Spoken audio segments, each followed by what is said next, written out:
What's up guys, it's me Jeremy, and today I want to talk about another support that could be potentially viable in Season 4. I've had a lot of fun trying out these new supports, so I'll try to get some more of these types of videos out for you guys. Today I'll be discussing Pantheon support. Let's get started. Now, I found that Pantheon support was a pretty interesting pick. He has a lot of weaknesses, but a lot of strengths too, making him a high risk, high reward champion, which can be a pretty fun way to play the game. His damage in lane is really solid, and he scales pretty well with items too, and since he has Hearts EC on his W, he's definitely a viable support pick.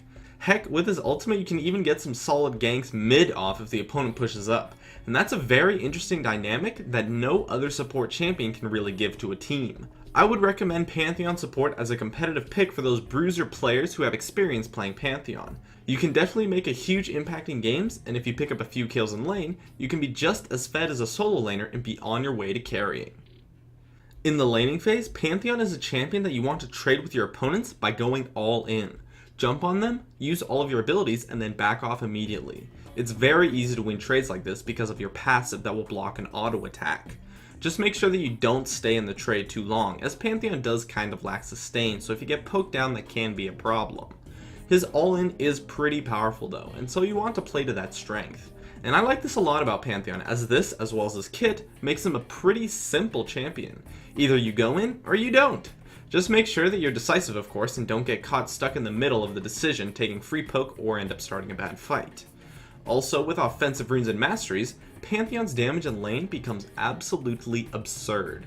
But he is going to be a little bit squishy, so at that point he's pretty much an Annie support, but with a more reliable stun and less magic damage, and with a passive that will tank for you.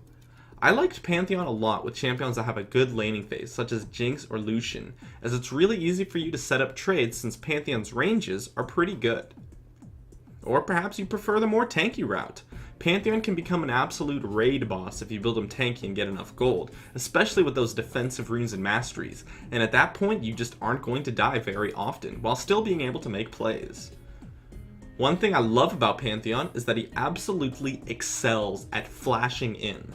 When you flash into a follow-up of your 3 ability combo, it completely catches people off guard and has a huge range too. So this is a tactic you definitely want to use a lot, and it's very effective in picking off a target with your stun, then allowing your team to follow up.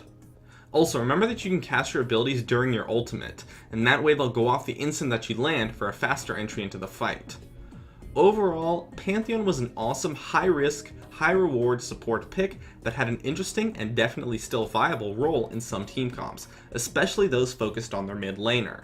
His laning and team fighting is pretty solid, and I would love to see you guys try out Pantheon support and let me know what you think. My name is Jeremy, and that's it for my video on Pantheon support. If you enjoyed this video, feel free to check out some of my others on the screen right now. I'd love if you could support me with a like, and please subscribe for more awesome content in the future if you enjoyed this video.